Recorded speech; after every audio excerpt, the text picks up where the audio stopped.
عزوز سلام تانات قبلونا يزايتوب channel تعزبتي كم يتصنحو نزق وان زدلنا يم زيناتات حيزلكم قريبا لخو نمكتالكم بخبر عدم كبرات تعزبتي بركتبو لحبريتاتات نابيتو مستصعانو أقدمو ملقستوي دما نوتيفيكيشن نخبت حكم زيناتات بوان نختكتاتلون نزايتوب channel سبسكرايب بمقبار نايدول ملكت متواقع ترسعوم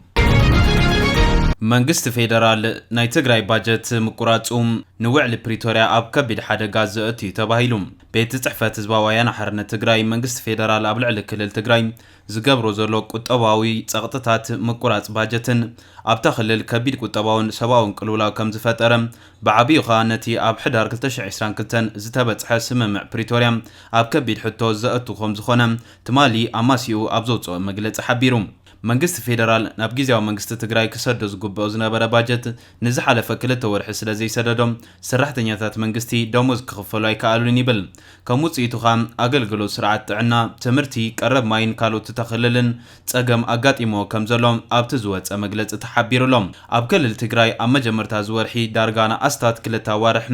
كم منجست فيدرال زمص باجت كمزي يلم حلاف بيرو كومونيكيشن بلان تግራይ ويزرو هانسا تخلاي غليص نيرانين بزي كازي منجست فيدرال نخلو حساب بانكتات تكالات اغرمتكال تግራይ تأمت معصاو نقطباو منقسقاس تخلل بخبيد كم زصلو بمغلاص منجستي نحسابات تأمت زعصولو اغباب زخونه حقاو منقدي زي تختل مخانو ات مغلص يحبر دايركتور بورد تأمت دكتور ابراهام تخستم قدم سمون مسمع خنزينا بي بي سي ابز غبرو قال محتت ابتكالات تأمت استات 20 زخونو سراحتنياتات كمزلو بمغلاص ازوم 20 بماخلاي غمغام نحمش سبات كمزالي بمحبار 100 زخون سب درار التوم كابتن تكالات مخاني ابريهم بيت صحفت حزباو يعني حرنه تግራይ بوغنوم تكال تأمت حسابا مدسكالوم 10 شحات سراحتنياتات نايتن تكالات مهايئوم كخفلو كم زي قالون حال سدرابيتات نابز خفق قطبا وعزقتيم تشميما كم زلواني قاليتوم بتوساخي منجست فيدرال نزحلف 10 اوارح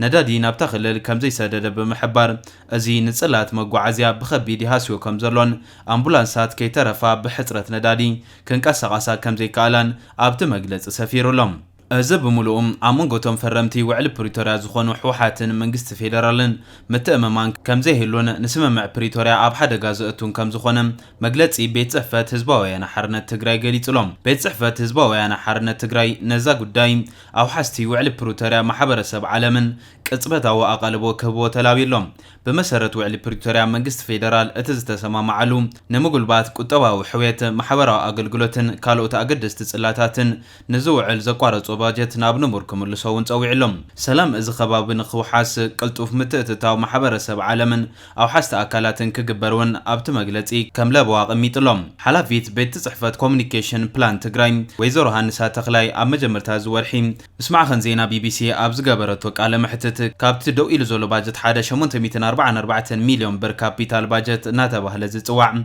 منجست اتخلل بحلافنه زمحادرو غنزب منجست فيدرال دحر خوينا تግራይ ببورحو زخفل كاتو كم زي كاليا غليصا نيرام بحفشا اب عام 2018 قصصرا غز نتግራይ استمدب 18.8 بليون بر طمر باجت ن10 تخلت اوارح تخافيلوم ببورح زلا اخ زنبر خوينوم كاب تقمت جميرو غن دويلو كم زلو يارديام ازو خمزيلون كالوغن بريزيدنت كيزاو ممحدار كل تግራይ جنرال تادس وردم مسب سلطان فيدرالن منجست ኢትዮጵያን مزرراب تمالي ناب አዲስ አበባ كم زخدا بيت صحفت كيزاو ممحدار تግራይ افليطلوم ات بريزيدنت مس منجست فيدرال كزارربلوم كاب زخلو قند زعباتات كام ጉዳይ باجت كخون كم زخل يغمت ات خاله جنرال تادس ورده مس منجست فيدرال كزارربلو زخل زعبام تزاغيد مفتح زي ترخبو ጉዳይ مملاس تفنقلتي معراب تግራይ كخون كم زخل تثبيتاتالوم ابتي كابيت صحفت غيزاو منجست كلل تግራይ زوص مغلصي اب حفشاو ጉዳያት مس فيدرال منجستن مزታይ ሓደ ልኡኽ ሒዙ ከም ዝተበገሰ ይተሓቢሩ ዘሎም ኣብ መንጎ ክልቲኦም ወገናት ዘሎ ጸጥታው ዘይምትእመማን ናብ ደግሲ ኩናት ከይምርሕ ካብ ብዙሓት ድማ ስክፍታታት ኣሎም بمسرت كابيت مخرب فيدريشن زقرب كمر كللات كا منجست فيدرال قطتاون زي قطتاون عمتاو بجت يرخباين بتوساخي بمسرت ابتا هاجر زغبر لوط انوسانن መንግስቲ ንፕሮጀክታት ዘተኮረ ሓገዝን ድጎማን ካብ ማእኸላይ መንግስቲ ክለኣኸሉ ልሙድ እዩ ኣብ ኢትዮጵያ ነተን ሓደሽቲ ኣብ ቀረባ እዋን ከም ክልል ዝቆመ ሓዊሱ ብሓፈሻ 12 ክልላትን 2 ፍሉይ መምሕዳራትን ኣለዋ ብመሰረት ብዝሒ ህዝበን ካልኦት መሰረታዊ ድሌታት ዝግበር ቀመር ድማ ዓመታዊ ክፍፍል ባጀት ይግበረለን በዛ ኣገባብ ካብተን ልዑል ግብሪ ኣታዊ ዝገብራ ክልላት ሓንቲ ከም ዝኾነ ዝንገረላ ክልል ትግራይ ኣስታት 18.8 ቢልዮን ብር ቋሚ ባጀት ከም ዝተመደበላ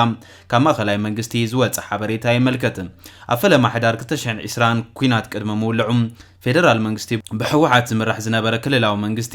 ንሕድሕዶም ኣፍልጦ ብምንፋጎም ባጀት ትግራይ ተቋሪጹ ምንባር ይዝከር ብመሰረት እቲ ብ2 ሕዳር 2022 ኣብ ፕሪቶሪያ ዝተፈረመ ቋሚ ምቁራጽ ተጻብኦታት ከም ኣብ 2023 ነቲ ክልል ዝተመደበ ባጀት ዳግም ክሰጋገር ጀሚሩ እዩ ኣብ መንጎ ክልቲኦም ወገናት ምትፍናን ሰፊኖ ኣብ ዘሎ እዋን ድማ ናብ ባጀት ምውጣት ምእታውካ ነቲ ወጥሪ ዘዕርግ ከይከውን ስጋት ፈጢሩ ይርከብ ኣሎ ብኻሊ ዜና ምብጻሕ ላዕለወይቲ በዓልቲ ስልጣን ሽወደን ናብ ኤርትራ ኣዘራራቢ ኮይኑሎም ኣብ ኤርትራ ምብጻሕ ተካይድ ዘላ ሚኒስትሪ ጉዳያት ወጻኢ ሽወደን ምስ ሰበ ስልጣን ኤርትራ ተዘራሪባላ ትማሊ ናብ ርእሰ ከተማ ኣስመራ ዝኣተወት ሚኒስትሪ ማልያ ማርመር ስተነርጋረድ ምስ ኤርትራዊ መዘናኣ ዑስማን ሳልሕ ዝርከቦም ላዕለዎት ሰበ ስልጣን ኤርትራ ተራኺባላ ኣብቲ ኣብ ቤት ጽሕፈት ሚኒስትሪ ዑስማን ዝተኻየደ ርክብ ክልቲኦም ወገናት ብዛዕባ ምዕባለታት ዞባ ቀርኒ ኣፍሪካ ከምኡውን ሰላማዊ ጸጥታ ቀይሕ ባሕሪ ከም ዝተዘራረቡ መንግስታውያን ማዕኸናት ዜና ሓቢረን ኣለዋ እታ ሚኒስትር ድሕሪ ነዊሕ እዋን ኣብ ኤርትራ ምብጻሕ ዘካየደት ላዕለወይቲ ሽወደናዊት በዓልቲ ስልጣን እያ ክልቲኦም ሚኒስትራት ብዛዕባ ክልቲያዊ ዝምድናታቶም ከም ዝተዘራረቡን እቲ ጸብጻብ ይጠቅስ ዲፕሎማስያዊ ዝምድና ስቶክሆልምን ኣስመራን ን10 ዓመታት ብሰንኪ ጉዳያት ሰብኣዊ መሰላት ሓርፊፉ ምጽኑሕ ይፍለጥ ብፍላይ ናይቲ ንልዕሊ 25 ዓመታት ኣብ ማሕዩር ተሰዊሩ ከም ዘሎ ዝንገረሉ ጋዜጠኛ ዳዊት ኢሳቅውን ቀንዲ ካብቲ ንክልቲአን ሃገራት ከሰሓሕብ ዝጸንሐ ጉዳዩ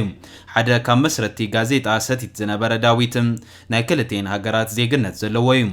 ሽወደን ኣብ ዝተፈላለዩ እዋናት ብዛዕባ ሃለዋቱ ክትሓትትን ንኽፍታሕ ጻዕርታት ክተካይድን ጸኒሓ እያ እታ ንኽልተ መዓልታት ኣብቲ ሃገር ከም እትጸንሕ ዝተገጸት ኣውሮጳዊት በዓልቲ ስልጣን ብዛዕባ ማእሰርቲ ዳዊት ምስ ሰበ መዚ ኤርትራ ደጊማ ክትዘራረብ ከም ትኽእል እውን ይንገር እታ ሚኒስትሪ ቅድሚ ሕጂ ምስ ሰበ ስልጣን ኤርትራ ኣብ ዘካየደቶ ርክባት እቲ ጋዜጠኛ ቆንስላዊ ኣገልግሎት ሽወደን ክረክበን ብዓይኒ ሰብኣውነት ተራእዩ ካብ ቀይዲ ክፍታሕን ጸዊዓ መንባራ ይግለጽ ምስ ሚኒስትሪ ማሕበራዊ ጉዳያት ኤርትራ ልዑል ገብረኣብ ኣብ ዘካየደቶ ርክብ እውን ብዛዕባ ኤርትራ ማሕበራዊ ፍትሕን ምርግጋጽ ዘለዎ መደባት ዝተጎናጸፈቶ ዓወታትን መብርህ ከም ዝተዋህባ እቲ ጸብጻብ ይምልከት ሽወደን ኣብ 2014 ምስቲ ጉዳይን ካልእን ብዝተተሓሓዘ ንሓደ ኤርትራዊ ዲፕሎማሰኛ ካብ ስቶክሆልም ከም ዝሰጎጎት ይዝከር ሰበ መዚ ኤርትራ ኣብ ዝቐረባ እዋን ዓመታት ኣብ ቀይድን ዝጸንሑ እስራት ምፍትሖም ንብዙሓት ስድራ ቤታት ግዳያት ማእሰርቲ